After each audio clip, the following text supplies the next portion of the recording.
Okay, we're going to get started. Good evening. For those of you who don't know me, my name is Dr. Julia Macias. I'm the Associate Dean in the Office of Scholar Programs and a WashU alum, class of 2020. That would make me like 22. That would be a lie. I'm a little bit older, but really, really excited for this event. Before we get too far, I want to make sure we give a deep thanks to Liz Williams-Johnson. She may be outside at the table. Where are you? So this event and this group would not be possible without her efforts. Liz, we're saying thank you to you. We just want to say thank you to you. She has really helped spearhead this.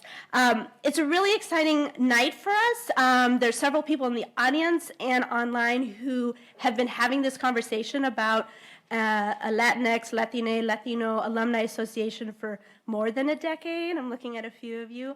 And so it's exciting. This is something that's been talked about, discussed, dreamed about, and now we're here. So it's a really wonderful, wonderful moment. We are going to start with our special guest, Dr. Anna Gonzalez, and then we're going to switch over to an alumni panel, and we have alumni from 1998 to 2022. So we have a great array of people. But first, I want to introduce Dr. G, as we call her. She is our Vice Chancellor for Student Affairs, and has led the division at Washington University since the summer of 2021. She's a staunch student advocate who is highly visible in student communities, a leader who strives to create warm, vibrant, and inclusive campus community. She's also a leader who's really dedicated to our students and to this community. In fact, about 4 hours ago, several of us had a meeting with her to talk about different ways in which we support our Latinx students on campus. With 30 years of experience in higher education, she's previously held positions at the University of California, Irvine, University of Illinois at Urbana-Champaign, Semester at Sea, Lewis and Clark, where she was a founding faculty member and program director for the master's program in student affairs, and most recently at Harvey Mudd College. A first-generation college student who immigrated to the United States at the age of 10, Dr. G graduated from Loyola Marymount University with a bachelor's degree in international business. I didn't know that. She earned her master's and doctoral degrees both in education from Claremont Graduate University. So Dr. G, thank you for being here.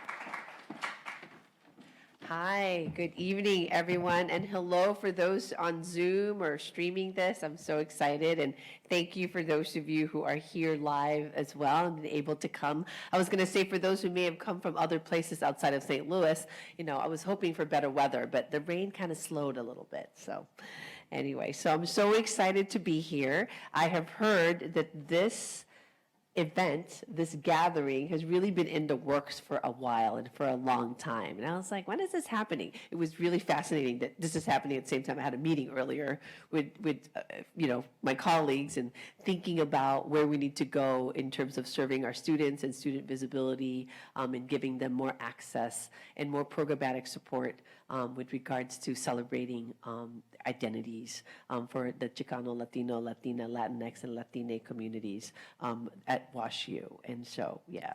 So I'm here to share a little bit about my journey. I'm going to try to keep it short. I immigrated here at the age of 10. What was interesting was I actually didn't know I was what now is called a DACA student. We just drove through. My family is actually from the Philippines, but we immigrated by way and lived for a while in Mexico. My dad went there first, and so we have a little place. The Gonzalez family has a little enclave that we built over time at Sayulita. It's a little area. But part of that was when we just drove. It's a better place in the United States. My dad went first. We drove in, went to school. My grandmother, we lived in a house there was 16 people. I think there were 6 adults, and the rest were kids. We lived together like that for a year. worked really hard, and I always tell folks, my grandmother in particular was the one that really pushed us to make sure that we would be educated, and that for her, college was the way, and higher education was the way.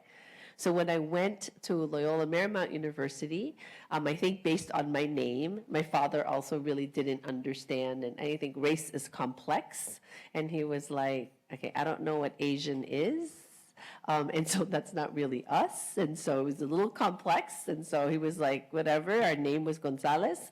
And so I was actually invited to become a part of what was called, and I joined it, MECHA, Movimiento Estudiantil Chicano de Aztlán.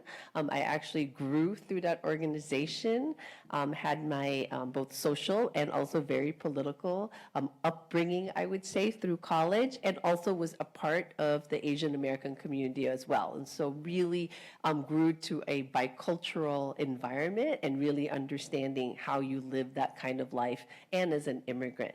And I say all of that because I know that's not every student's identity and that's not every alum's identity coming through college, but that is mine. And I think in some ways that is some people's identities. And in terms of understanding a place, a predominantly white institution, as WashU still is, as Loyola Marymount really still is, which is interesting, it's on the hill in Los Angeles, and what that means in terms of having a sense of belonging and the sense of feeling like you matter and a feeling like you are here and you're welcomed. And I cannot take away the hurts and the feeling of being ignored. I can't do that. I can't also take the credit of those moments when you did feel like you were seen. You know, other people did that before I came. But what I want to say, and I'm committed to, is that WashU is a place that is really trying to understand and having a moment of our racial reckoning.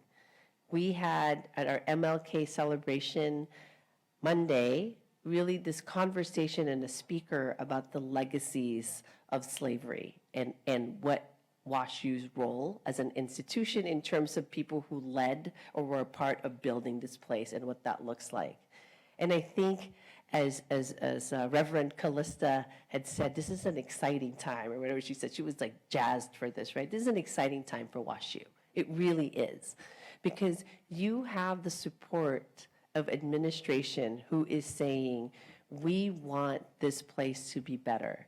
Our commitment, our redoubling down for infusing Pell eligible and first generation to this place in any institution as fast as we're doing it is unheard of. In my 30 years in higher education, in 5 different institutions, I've never seen anything like it.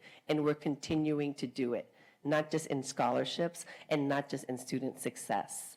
And I say this because that means that a lot more people who've had similar experiences of those of you on Zoom or in this room, and even me, will be here, right? So I can't take away what happened in the past. I can't take credit for what happened in the past, but I can tell you that I am here to work with the community and to see what we can do moving forward to make sure that our students are seen, your experiences are heard, and that they are celebrated.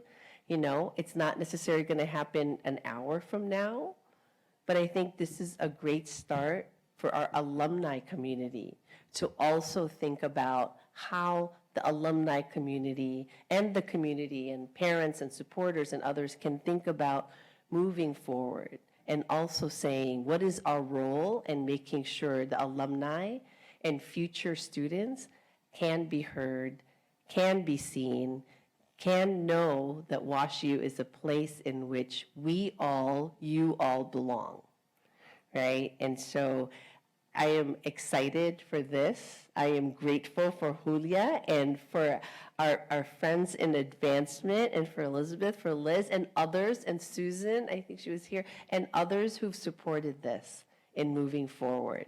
It will take a village. I want us all to have patience and it's okay to push me a little too, a little bit, if it's not going as fast as you think. I don't know what, it could be a no, it could be a yes, but we'll work together. But I think the point is that when we say comunidad, it's community, and we want to work together. We want this to move forward because our future and current students and our future alumni deserve this kind of being together and being a community. And so with that, I just want to thank you and welcome you. This is truly exciting, and I'm looking forward to hearing the panel and chatting with all of you, and just want to say that I'm truly, truly, truly excited to be here. So thank you so much. Thank you.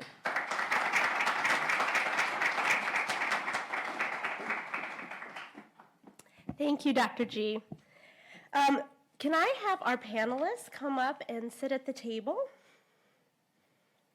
As they do that, I've been thinking a little bit about what the Latino, Latinx alumni look at Washington University. And someone should probably fact check this, but I think one of our first Latino alums was Dr. Julia Zamora, who is a famous professor. If you go to the University of Notre Dame, their Center for Latino Studies is named after Dr. Zamora. There could be someone earlier, but I know that he was one of our very earliest alums. And I think what's exciting is how do we think about all the people who have been at the university, what they've contributed, and how do we begin to collect their stories. And so this is one way we can do that. And if someone can find an earlier Latino alum, I would love that. We should figure that out. Well, yes. We'll get merch. We'll get something. I think one of the things that's exciting about tonight is when this group got together, there's a steering committee, and actually I would like to name them. Not everyone is able to be here. Our steering committee is from all over the country. But we've been working together for almost a year. Isabel Acevedo, who's here, I'm gonna wave. Jorge Castillo, who's streaming in from Maryland. Jocelyn Meraz from Chicago. Carol Pasos, who came in from Chicago for this event. And Andrea Rooks-Stachio, who is in California, also streaming with us. One of the things we've been talking about is how do we launch this? What do we want to do? How do we want to welcome people into this new group? And one of them was really to hear those stories. People have had different experiences across different years.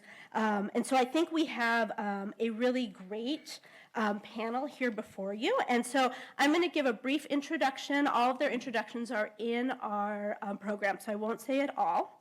But I'm going to start with Dr. Leo Cavazza, who graduated undergrad in 1998, also has his social work master's and his PhD in social work from Washington University. And I think this is one of these wonderful stories of here we have someone who came, did all of his education, has gone on, done lots of things, and then has also come back and now is a professor in the Brown School of Social Work and has been an incredible gift back to our community. I remember when Dr. Cavazza returned to WashU and he sought me out and said, I'm back, I want to support the Anika Rodriguez Scholars Program, our Latino students, what can I do to help? And I think that, so I thank you for that. Dr. Cavazza is professor, director of social work PhD program, and the co-director of the Center for Mental Health Services Research at the George Warren Brown School of Social Work. And his research centers on examining physical and mental health inequalities in historically marginalized racial and ethnic populations with serious mental illness.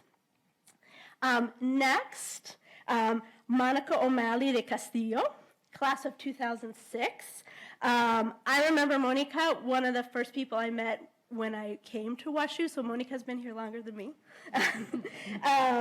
Really happy to have Monica come in from Maryland to be a part of this. Monica reminded me that she also came in to talk at one of our first Latinx graduations, so I think we call you in a lot, so we're glad you're here. Monica studied theater and English, among many other things at WashU. After graduated, began working as an actor educator with the award-winning Climb Theater in the Twin Cities, before she co-founded and ran The Truth, a New York City-based intergenerational theater company. She now lives in Maryland, and I love what she put in her bio, a mom to two many change makers of her own. And so this is her words, not mine, with her Nicaraguan stud of a college sweetheart, Jorge. Those are your words too, Julia. I know. Okay, next we have Luisa Castañeda Cano, who graduated from WashU in 2019. And it has been really fun to see Luisa transition from a WashU student to a staff member. She worked for TRIO for several years and is now, I'm going to get her fancy title right, Pro Bono Coordinator, Communities of Change at Hush Blackwell. So this is a big law firm, a top 100 law firm, and she works with minority entrepreneurs. So we're glad to have you here. And last but not least, Uzman Gay, from 2022 graduate of Sam Fox School of Design and Visual Arts, also a Nika Rodriguez Scholar, and he currently works at admissions as an admissions representative in the Office of Undergraduate Admissions, and while he was a student, was a Rodriguez Scholar and a member of the Stereotypes a cappella group, very talented singer, also very talented artist. So let's give a round of applause for our panelists. Okay, so I have a few questions, and I'm sorry, I'm sort of stuck to the podium, so I will call you by name. Apologize for that. So to begin, Leo, Dr. Cavazos, can you, and then I'm going to ask this question of all four of you. Can you give us a sense of the type of work that you get to do every day? How your student experiences, both inside and outside the classroom at WashU, got you interested in the work that you're doing now? Right. Well, thank you so much, Julia, and it's a pleasure to be here, and thank you for the invitation. I feel old today. I had not realized what I'm getting myself into until I looked at it. I'm like, I'm the oldest alumni in the room, in the panel. So anyway, I needed to say that. So, and those were several questions, not one, so, but it's okay. So no, I love my job.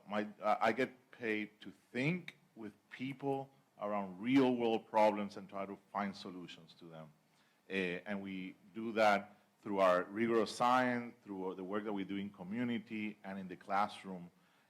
So I love my job, and I've been in different institutions, and WashU to me was my sort of my academic home, having 3 degrees.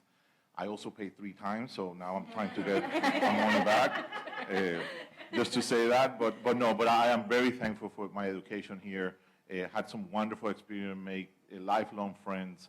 And I guess one of the things that helped me realize when I was a student here that have shaped my work is that when coming from Puerto Rico here, you don't become a Hispanic until you come to the United States. You're a Puerto Rican, Boricua.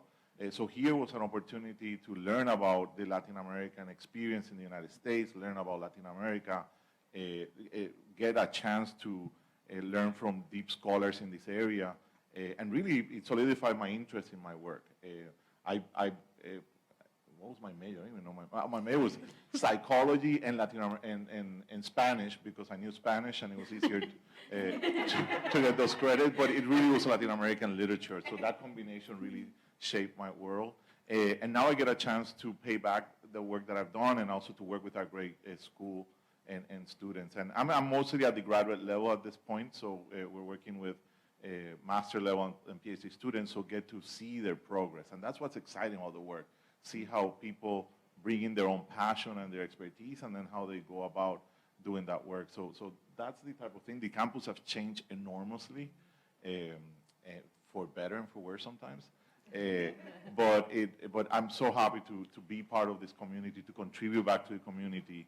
And it's an institution, as Dr. G is saying, and I can also say, being in different institutions of higher education, that WashU is deeply committed about this and putting the resources behind it. It's up to us to then take that opportunity. They're opening the doors for us to walk right through it and continue to build it. So I'm very excited that we have this opportunity, and the alumni network, it's wide throughout Latin America, the United States, in Puerto Rico. So it's great to connect, and that now we have an official sort of group of people that we can call and then ask for donations and professional things, but also the support that you need our students. I think alumni are really important to connect for jobs, for looking for graduate school or other opportunities, and this is a good place to do that. So I think I answered some of that question. That was But yeah, perfect. yeah. Perfect. Thank Anyway. you. Monica. So I think my time here at WashU, I studied theater, officially, but I studied kind of like Julia mentioned, I studied a lot of different things, and I think WashU does that to a person when you study here. There are lots of shiny things, and so there are lots of classes that kind of come up and students see them, and then all of a sudden you've found a new interest and you've found something else that catches your attention and something that just inspires you. And I think I've sort of taken that, for better or for worse, into my professional life too. I've worked in theater, and I've been really lucky to perform. I've been really lucky to be able to start my own theater companies. I've been really lucky enough to be able to parlay that into education and to use that theater background in my community with students. That's primarily what I do now. I work teaching young students right now about their feelings and social emotional learning. So I use theater every day in a way to sort of help children get that vocabulary to talk about what it is that's going on inside their bodies and how to learn to read what's going on in other people's bodies. And so I think all of that I picked up at WashU. There were things in my performing classes and things in my English classes, things in my psychology classes that inspired me and sort of gave me enough confidence to go out in the world and know that these were the things that inspired me and wanted me to be able to go out and study and do that. And I think I walked through the world now identifying as a Latina as like a very big identifier. When I came into WashU, as that not being one of the number one things that I saw myself as. It was always a part of who I was. But I found that community here, even though we were small but mighty. Back in 2006, we were only 3% of the population. And I hear that has grown to 13% now, which is wonderful. And I think we know that there's more, that there's a way to go there. But that's a huge jump. And I think having that community helped me to see how important that was to me. And I took that with me out into the world and in my job. And now it's helped me to take that and help other people to see that as well, and to help me live in those same spaces where maybe those numbers are also small and need to grow, and to help the powers that be in those spaces see that there's work to be done in making those numbers grow.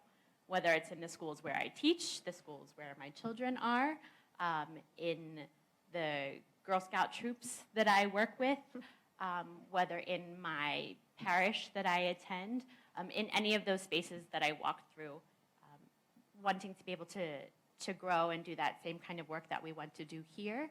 It just started here. Thank you. Luisa? Okay. So the one thing that has always stuck with me, what I've learned at WashU, is really my introduction to diversity, equity, and inclusion. And I know that probably sounds like, wow, you're telling me you didn't know about DE&I work until you were 18. And truthfully, I didn't. And to understand that, you really need to understand where I come from. So I was born in Medellin, Colombia. I immigrated to the United States when I was 3, but like many in our community, I was undocumented. So the way that my family chose to blend in, stay hidden, was to not really express our Colombian culture, our Colombian identity. I didn't really think about race, what it meant to be Latina, until I was in, and I remember this perfectly, Professor, I can't believe Miller, Nick Miller, Professor Nick Miller, was writing one class. We were talking about race and talking about positionality. Where do you fit? And I just remember thinking, oh my gosh, I've never been asked that question before. Who am I really? So that was really an awakening. So I would say, like, my WashU experience, the classes that I took, I double majored in history and international area studies and a minor in Spanish, was really a reclamation and an exploration of who I am, who I was as a Latina, as a person. And that DE&I work has stuck with me. I was a proud TRIO scholar. I worked for a trio while I was here for 3 years because I really wanted, one, to give back to my community, and two, to really empower other Latinos that maybe felt like me or other students that really didn't have a home. And I currently work for an amazing law firm, Hush Blackwell. They're here in Clayton and have offices nationwide. And I'm specifically proud to work for a program called Communities for Change. And this program came about after the death, the murder of George Floyd. They asked themselves as a law firm, how can we as corporate attorneys really give back to our community? How can we empower our community? And they said to themselves, well, let's do what corporate attorneys do. Let's be pro bono. Let's support minority entrepreneurs so they can also empower their community. So I work for that program, and we support qualifying minority entrepreneurs gain access to free legal advice. And I have an amazing team. They're really dedicated in what they do. You can check us out online. This is just a quick plug. If you know, because we're very, we need a help, La Comunidad, right? Go check us out. And obviously now you have a contact. Just shoot me an email. My email's on there. But that DE&I work, this is where I learned it. And WashU is an amazing place to grow, learn, explore, mess up even, because you're not meant to be perfect, but really take those lessons and infuse them into what you value, what you believe in, what you aspire to be. Thank you. And last but not least. I think it's interesting asking that question, because I think definitely having just graduated months ago, not years ago, I'm reckoning with what it is. I'm sort of figuring out how it He is. did look that- this way. Right, right. Yeah, he did look this way. We felt that. We felt that. But I'm sort of starting to reckon with how my experiences at WashU have influenced sort of where I am today and how I want to sort of pursue my professional life afterwards. One thing that I will say was a big gift in coming to WashU. I think from the onset and sort of appearance-wise, you can definitely say that I'm Black. I would say to some degree my queerness is very visible, but I would say my Latinidad is not that very visible. Unless you sort of get to know me or we've known each other for a while. And being in a space like the Rodriguez program, I got to interact with a lot of other people that shared that identity. And getting to understand that there's a lot more that we have in common than difference was really a huge turning point for me, especially in the way that I think of how I meld my different identities on a day-to-day. I also studied architecture, so I was holed up in Givens Hall quite a bit. But doing the work in architecture, really stepping away from sort of the buildings, is recognizing the power in being able to create experiences and spaces that are actively trying to include as many different people and voices as possible. So now in my work with admissions, my representation and my visibility in that office has allowed me to connect with people that when I was going through my own college search, I wasn't seeing when I was visiting these colleges. And being able to say, honestly, it won't be always easy, but you will find those communities, you will find those people that you connect with, I think is very important. And so I think a space like WashU really allowed me to expand my idea of self and understand that while I have these sort of buckets that I can fill into, that's not all I have to offer to the table. And that the experiences I have had through my family, through moving, through coming to college and sort of getting to experience what it's like to be in a high caliber institution, especially with a lot of students that are very well resourced. But my biggest asset, my biggest resource is my brain. And so understanding that being able to bridge those divides through experiences, through spaces, is sort of something that I'm wanting to continue to find as I move forward. So I'm looking into fellowships that really allow me to build community, particularly here in St. Louis. I really like that St. Louis, because of its size, really allows you to connect with a lot of different types of communities all at once. And being a community, a neighborhood-based city, that you really do get to, once you're sort of meeting a couple people, it really gives you access to other people within that industry and those spaces. And so I'm excited to be able, through design and through community engagement to find ways to build that community, that comunidad, and to sort of bridge identities and experiences as sort of we're all trying to figure out what comes next, but doing it together is the biggest part that will get you going far. Thank you. Thank you all. So my next question is, I'm interested about your time as a student at WashU, particularly with the identities that you hold. And we know that the Latino identity is not monolithic. Everyone has very different experiences, very different identities. Can you talk a little bit about the positives and what was missing when you came here as a Latino, Latinx student? And we'll start with Luisa. Gracias, Julia. Okay, so like I mentioned before, WashU was really a time for me to explore what it meant to be Latina. And I'll start with this. I didn't feel very Latina at WashU. I felt different, I felt off, and I think I'm not the only one who experiences that. I think within our community, and I've had conversations while I was a student and with other alums, like, are you Latina enough? This feeling of we're not enough. But who really gets to decide that? You should be able to decide that, right? So when I was a student, we had Alas, which I was very thankful for, and Anika Rodriguez, which I was not a part of. And so when I went to Alas, it was a nice community. I enjoyed it. I was part of Carnaval. I was part of the skit. And I felt closer to my Latina identity. But I wanted to see another space. And so in 2018, I was a junior. And I was actually approached by Carol, David, and Rachel. And we wanted to form a social space for Latinos. And that really came about to be Alpha Psi Lambda. And so 2018 was the founding line of our fraternity. And we saw that there was a need within our community. We wanted more spaces. And so we, as a student body, really mobilized to make that happen. And I felt like I was growing closer and closer to my Latina identity because of that, because I was surrounded by other Latinos, Latinas, Latinx folks, and I saw that they all expressed their Latinidad differently, and my expression was just as valid. I also had the opportunity when I was a student to study abroad in Peru, and that was the first time that I had ever visited South America. I was able and fortunate enough to gain my citizenship in 2017.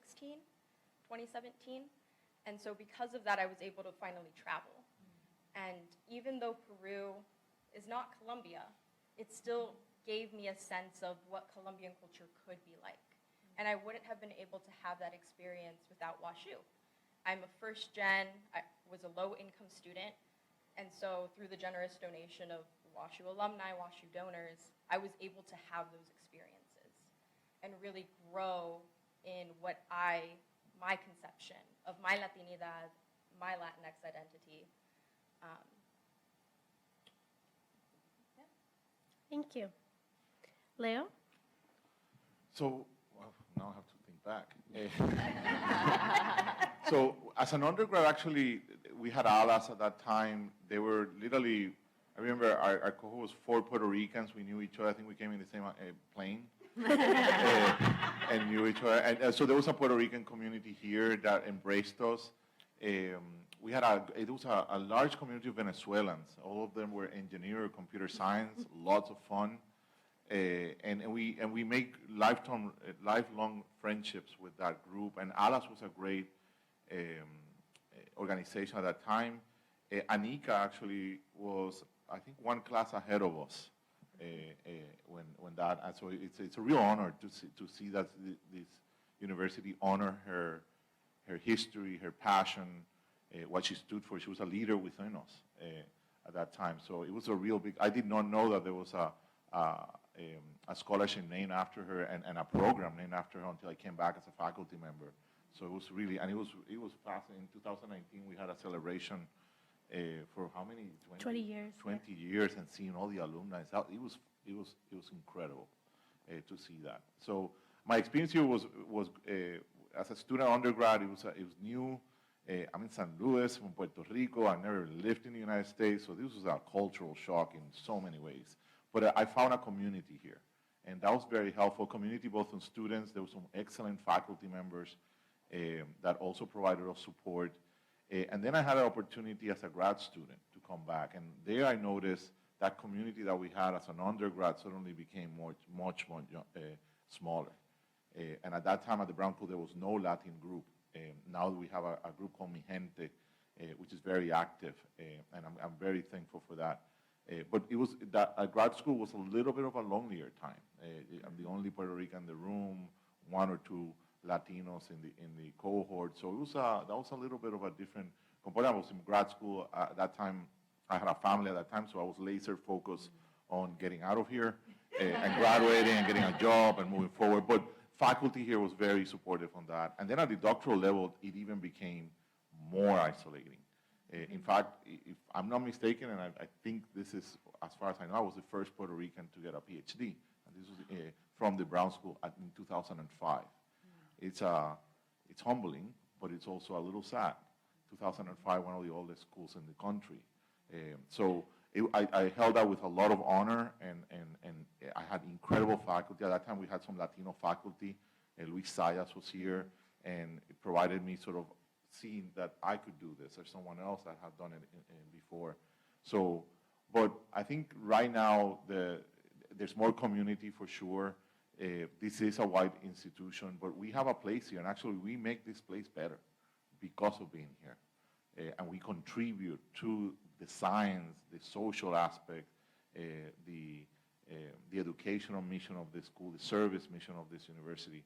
So to me, that was important. So it's really great to see how this has grown, that there's an ICA scholar, Dallas continues. There are more spaces now for our Latin students. And hopefully, I do hear that in terms of is you're Latino enough or you're not Latino enough. We're all Latinos, and all of our experiences are part of that process. And I think it's really important to create those spaces and to continue to do that. And the position that I have right now, it's like if you're Latino and you continue, do your education, graduate, but go to grad school, become doctors, become lawyers, become professionals, and we need you. We really need you at this level. As you keep going through your education, there's less and less of us in this position, and we need that component. So I think the experience is good and bad. I learned a lot from that, and I still carry those experiences with me throughout my career, and hopefully continue to bring it back. But I had a lot of fun here as well. WashU was a very different campus when I was an undergrad, and even we were a small group. We were a loud group, and people knew we were here. In fact, we lived. Maybe I shouldn't tell that story, but we lived. We lived together. Like the Venezuelan Puerto Rican group lived together, and we had some great funds. But it was a community that supported each other, and I think that's really important. I hope that this continues not only through the campus, but as alumni as well, and continue to build that Comunidad. So, yeah. Thank you. Usman? Yeah, I think looking back on my experience, St. Fox itself is a pretty small school. I would say minority populations, Black, Latino, queer, are even smaller. And so I definitely recognize in my time that having the Rodriguez program, that definitely, like, I latched onto that as my way to find my Latinx community.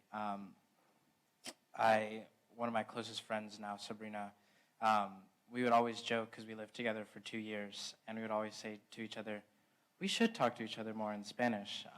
Immediately go back to talking in English. And I think the having that space, while I really enjoyed it, I think I became comfortable with that. And my final year and senior year, Sabrina was actually working on the Carnaval, and so she invited me to join the mariachi group. And I was like, I've sung a cappella. I have not sung mariachi, and Edison is quite the big crowd, but it was really fun. I remember one of the most interesting conversations I've had with my grandparents, who still live in Mexico City, was talking about the songs that we were going to sing for the mariachi program. And some of them were songs that my grandfather knew and had grown up listening to, and some of them he didn't even know. And so it was interesting that sort of there's always something to explore within the Latinx community. There's so many different forms and iterations and ways to express Latinidad, and particularly through that sort of space on the stage. It felt very fulfilling to sort of proudly display, I think, that aspect of my culture. But I do recognize, particularly in the art and design sphere, there's a lot of work to be done. Very few faculty that I interacted with that I saw myself in. I think to some degree that probably disheartened my ideas of wanting to immediately jump into something that's architecturally focused, just because I didn't see people that looked like me, and therefore I felt to some degree like my experience and the point of view that I'm coming from wouldn't be understood as well as it was understood in the spaces where I did see myself. But I recognize the power in being in a space like that and getting to represent, even though it can be a little heavy sometimes, to be one of few. And so I hope that in future, and taking the experiences that I got through Sam Fox, through Rodriguez, through WashU, to be able to promote that and push for more equity and more visibility, especially in the Latinx community and especially in those design and creative spaces. Thank you. Monica? So Luisa, I think it's so interesting, that question that you said that you were facing, or you felt like you were getting from your experience as a Latina here on campus, because I think it's so indicative of growing pains as a community here on campus, which was so hard for you, and I'm so sorry that that was a struggle that you had to go through. And I'm also glad that growing pains are a sign of a community growing, because those were not growing pains that my experience here we had to face, because we couldn't afford to question the other Latinos when we were here.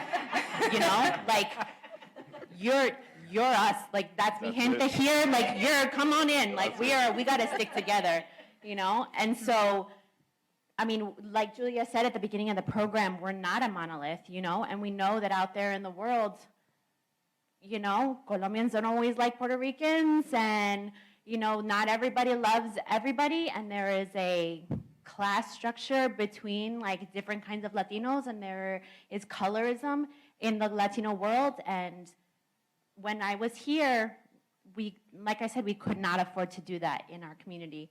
If you wanted to be a part of ALAS, if you were an AR scholar, if you wanted to join into that community, you were a part of that community.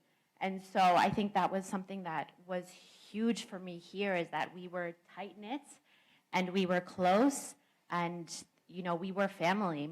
We are family. So many of my friends who were part of that Latino community when I was here are still my best friends to this day. And so I am not glad that you had to face that, but I am so thankful that in facing that question, you found a way to make more spaces and take up more space here on campus. Yes. Thank you for doing that. Thank you for doing that. It because wasn't- that means, Sorry, go ahead. no, because that means we're taking up more space, and we deserve to take up more space, right? Like that, the saying is, if you don't have a seat at the table, that means you're on the menu, right? So we need to pull up a chair to the table and take up that space here. And I think one of the things that your other question, Julia, right, is something that was difficult, or something, right?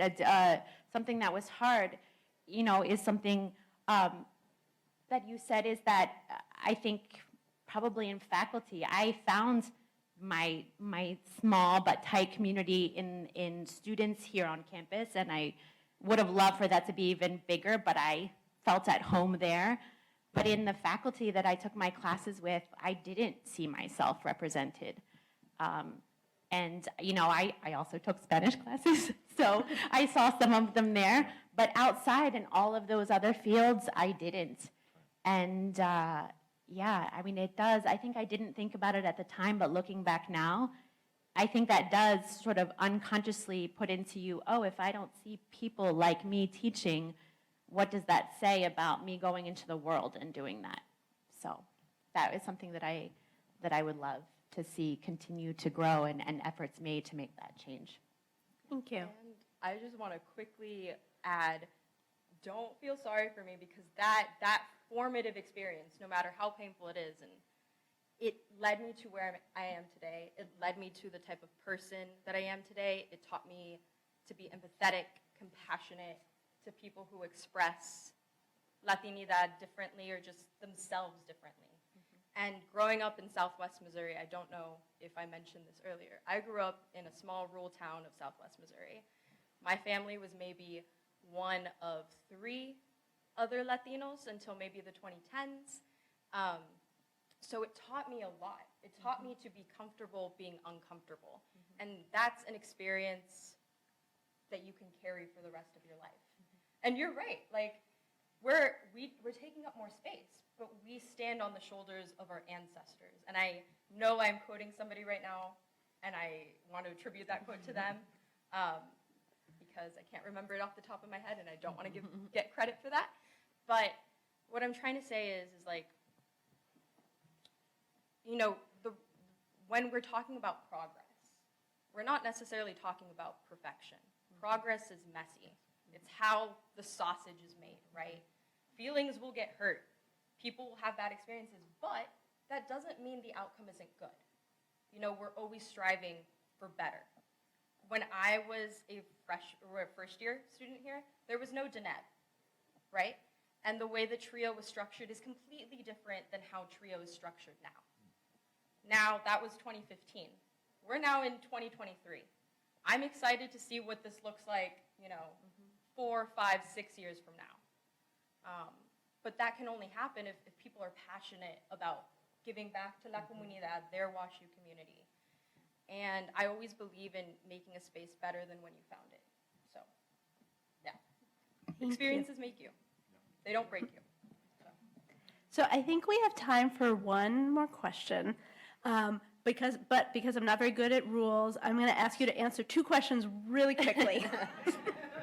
So, or you can answer one or the other. So one question is, if you suddenly had $5 million to give back to the university, or call it $1 million, what would you want the university to do with it, particularly related to this community? And or, why is the existence of a group like Comunidad important? Give you like 10 seconds to think about it. So if you found this lovely pot of money, what would you donate it for? And or why is a group like Comunidad so important? Who'd like to go first? Go for it. There you go. So I would give it all to tuition, to free education. Like the opportunity to open that to anyone who wants to come here, Latino scholars and students, and that they are supported throughout their entire education, that this doesn't become a burden later on, to have that. I think, to me, that's so important. And at the Brown School in particular, we're moving in that direction for free education for our graduates as social workers, so that they can dedicate their lives to the benefit of social justice and equity without having the financial burden of graduate school. Either undergrad or graduate, it would be important. Why this is so important? Because this is half of your education is outside of the classroom. It's the people around you. It's our community, the connections we make, the experiences that we have, and that community needs to continue beyond Washington University, and an opportunity to support in jobs and support for what we're doing, and to continue to build our space. I love that quote. If we're not at the table, we are being eaten. So we have to be at the table, and this is one place where WashU is very famous for this. WashU alumni groups are very powerful, and very influential, and we need a seat on the table for addressing the future of our school. We're going through a strategic planning right now. That's very important, and proud to be part of that strategic process.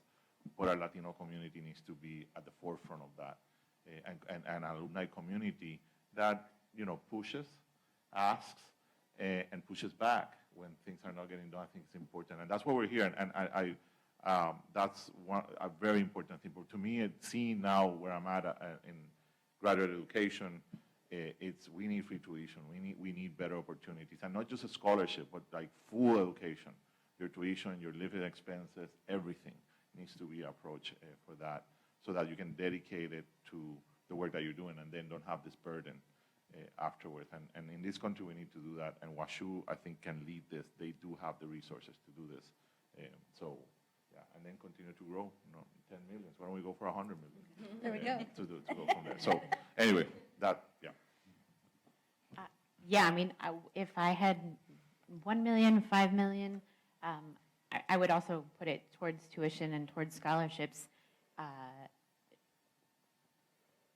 This is kind of a hot take, but I guess what I was going to say is I also think we need to find a way to incentivize for those students who are working on campus or are working to make this community and make this campus, everything that we're talking about. So whether you get a scholarship and are here, starting your first year doing that kind of work, and then you're working more in that scholarship, that next year is a little bit bigger.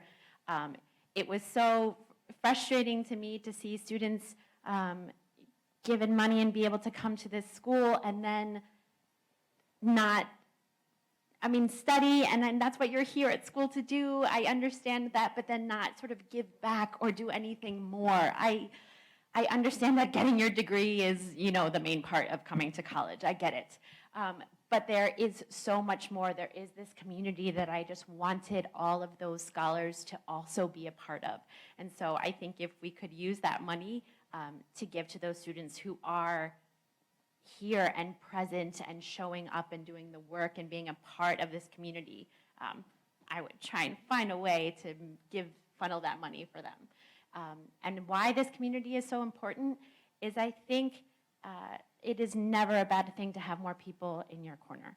I think we are all so faceted, and this is one label and one identifier to each one of us. And to have another person or another group of people who identifies in that same way, who you can call on or tap on, why would you not want to have that? Whether it's somebody who can offer you an internship, whether it's somebody who can offer you a job, or, somebody who you can just call for consejos en chocolate caliente, if you live in the same town, like whatever it is, I think that is absolutely necessary. And so I think, the fact that this group is now here and official, and we're making it happen and making it grow, I'm so excited. Thank you. Okay. So I think what I would want to do would be threefold. One would definitely be tuition and other scholarships for living expenses. The other would be a mental health fund to make sure mental health services are accessible to everybody. And then the third part, and this is me, I always think like long term, the programs that we create here at WashU, whether student or institutional like DNEB, TRIO, other academic support systems, to have the capacity for the growing student population. So not only to say we have these programs, but these programs are able to adequately support the number of students that we bring onto our campus. Not only their first year, but long-term all the way through their fourth year. Because I think it's a combination, right? You want to make sure your basic needs are met. And you also want to make sure that there are institutional and support systems in place to help you navigate parts of your life, parts of WashU, higher education, that you may not know. When I came into WashU, I didn't realize the importance of networking until I was a junior. And that was hard, because I think as older alums, the alums, can tell you here, sorry, the younger alums, can tell you here, connections are I everything. need more wine. I need more We wine. need-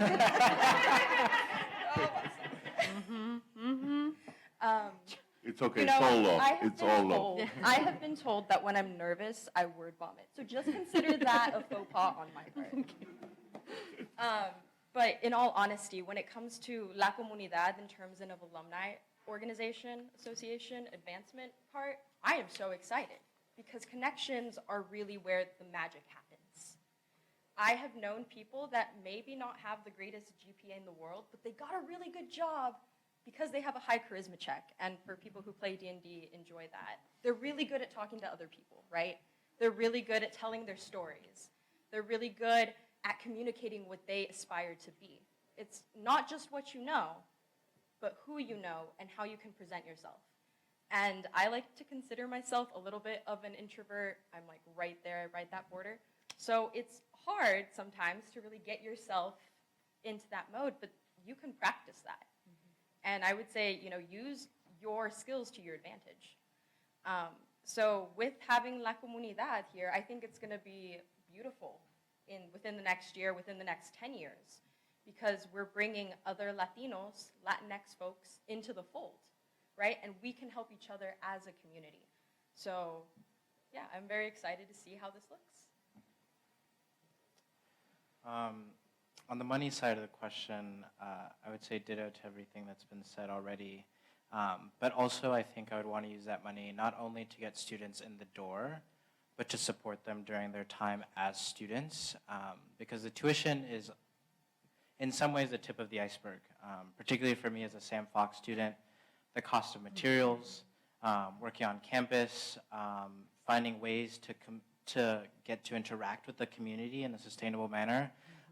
Those are all sort of add-ons that I hadn't considered as a student, and so being able to provide those resources once you're here, so that you are able to step outside of your degree, not just working like 2 jobs and a full-time student and then wondering where did all the time go, but to have that sort of support to maintain being able to build community actively as a student as well.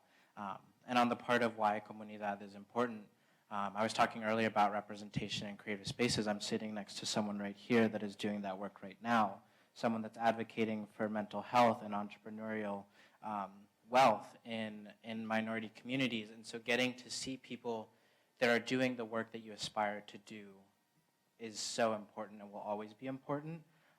And so while I am the youngest, I think I'm the most privileged to be sitting in this position with you all, seeing what is possible and being in the spaces where I know that besides just having like a care for community and a care for others, that you really can relate to identities that go a long way and do build community. And so I'm excited to see how Comunidad builds over these next few years. And I'm excited to be sitting at the table and not on the menu. Let's give our panel a big round of applause.